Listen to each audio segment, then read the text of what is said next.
The other big story we're following for months here on Hour 18, we've been sharing story after story of people not getting their unemployment money, either because of glitches in the system or because they're stuck in penalty weeks. Now, one Glenview man says he's had enough and is suing the state's Department of Employment Security. He spoke only to CBS 2's Tara Molina. Tara, this man claims he had no other options to get his money.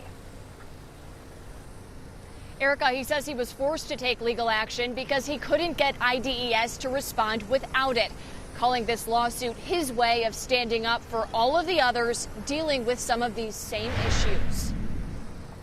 $6,400. That's what John White says IDES owes him in unemployment benefits, and he's taking them to small claims court for it, a move he calls a last resort.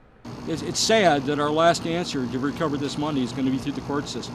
For John, the problem started months ago with what he calls a malfunction in the state's software, a glitch leading to 2 claims in his name, but only one he could receive benefits on for hundreds less than the amount owed.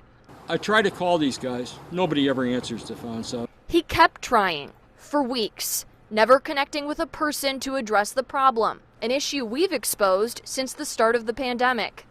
And when he finally got through to someone on the phone, he says they couldn't help him. They told him someone else would follow up. That never happened.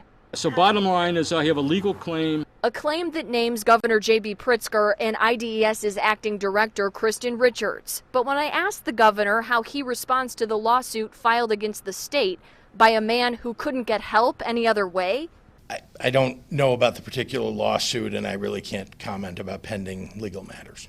It's unclear if the glitch affecting John has affected any of the 1.6 million others statewide who filed for unemployment in the last 6 months.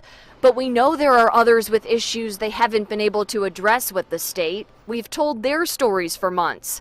John says this complaint is his way of standing up for them, too. There's people that can't feed their kids, or there's people that can't pay their mortgage, or they can't pay their rent, or this has caused them hardships, okay, that essentially has altered their life tremendously.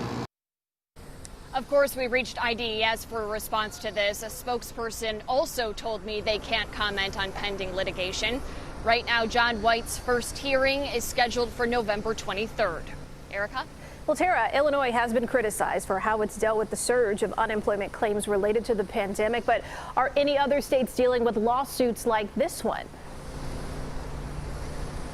Erica, we wanted to check for a national scope here. We couldn't find a case exactly like John's, but we did find in states like Nevada and Oregon, unemployment offices have been sued for issues with payments.